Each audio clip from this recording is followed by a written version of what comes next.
Hi, friends. We're back with our sideways stories from Wayside School. Remember, this is fiction, but you could also call it magical realism because all these things don't really would ever happen in a real world, right? So let's go ahead and jump in. This chapter is titled Jason. Jason had a small face and a big mouth. He had the second biggest mouth in Mrs. Jewell's class, and there were an awful lot of big mouths in that class. Mrs. Jules, Jason called without raising his hand. Joy is chewing gum in class. Joy had the biggest mouth in Mrs. Jules' class, and it was filled with gum. There hardly was any room for her tongue. Joy, I am ashamed of you, said Mrs. Jules. I'm afraid I'll have to put your name on the board. That's okay, Mrs. Jules, Jason called. I'll do it. Jason hopped out of his seat and wrote Joy's name on the blackboard under the word discipline.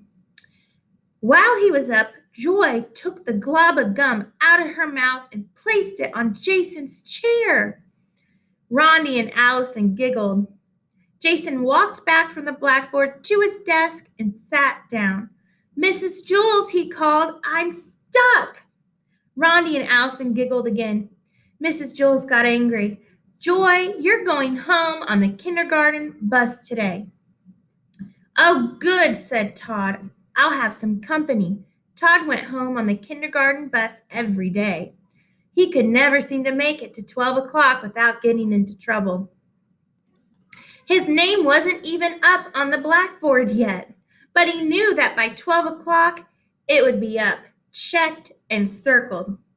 Mrs. Jules, what am I going to do? I'm stuck. I'm going to have to stay here the rest of my life, said Jason. Joy, tell Jason you're sorry, said Mrs. Jules. I'm sorry, Jason, said Joy. Oh, that's okay, Joy, said Jason. I don't mind. Try to get up, Jason, said Mrs. Jules. Jason tried. I can't, Mrs. Jules. I'm stuck. Mrs. Jules asked the three Erics to help. Eric Fry and Eric Ovens pulled Jason. Eric Bacon held the chair. Stop, cried Jason. You'll rip my pants. Rondi and Allison giggled. All right, said Mrs. Jules. Let's try ice water. That should freeze the gum and make it less sticky. I'll go get some from Miss Mush. Miss Mush was the lunch teacher at Wayside School. She had the remarkable ability to undercook a dish and overcook it at the same time. Her specialty was a nice hot bowl of mud. She called it porridge. Jason looked at Rondi and Allison. No, Mrs. Jules, he said, don't leave me. Besides, Miss Mush's ice water is probably warm. Don't be silly, Jason, said Mrs. Jules. I'm sure it will be at least as cold as her soups. Rondi and Allison leered at Jason. No, Mrs. Jules, don't go, begged Jason. I'll be right back, Jason, said Mrs. Jules. She went to Miss Mush for some ice water. As soon as Mrs. Jules stepped out the door, Rondi and Allison jumped up from their seats and started to tickle Jason. He laughed until his hair turned purple. The girls got back to their seats just as Mrs. Jules returned. Mrs. Jules carried a big bucket of ice-cold water. Oh, no, please don't. No, Jason pleaded. We have no choice, said Mrs. Jules. She threw the water all over him. Well, said Mrs. Jules, try to get up. Jason was drenched. I'm wet, and I'm cold, and I'm still stuck. Oh, well, it didn't work, said Mrs. Jules. At least we tried. Now I guess we'll have to cut your pants off. Rondi and Allison giggled. No, Mrs. Jules, no, Jason screamed. I don't mind being stuck here. I'm really very comfortable. Don't be silly, Jason, said Mrs. Jules. Don't cut off my pants, said Jason. The three Erics can carry you to the bathroom, said Mrs. Jules. I'll ask Louie to call your mother. She can bring you a new pair of pants. The three Erics took hold of Jason's chair and turned him upside down. No, Mrs. Jules, said Jason. Now I'll always have a place to sit down. I won't have to worry about finding a seat on the bus. The three Erics began to take him away.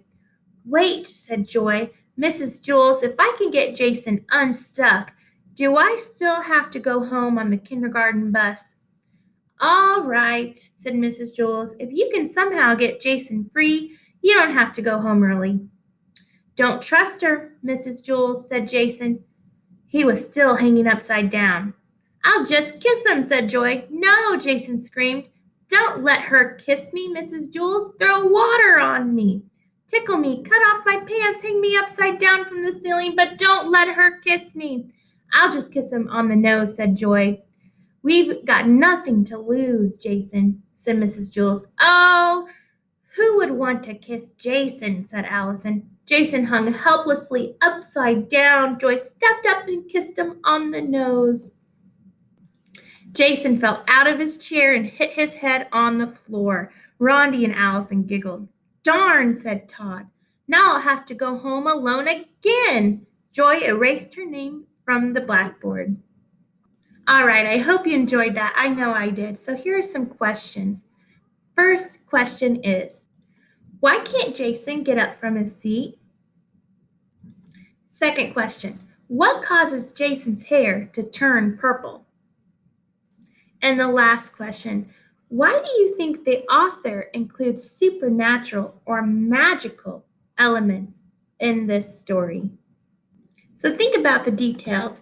Why are there so many magical things going on? Why do you think the author's doing that? That goes great into our author's purpose as well. All right, so I really hope you enjoyed this read aloud. I know I do. Signing off.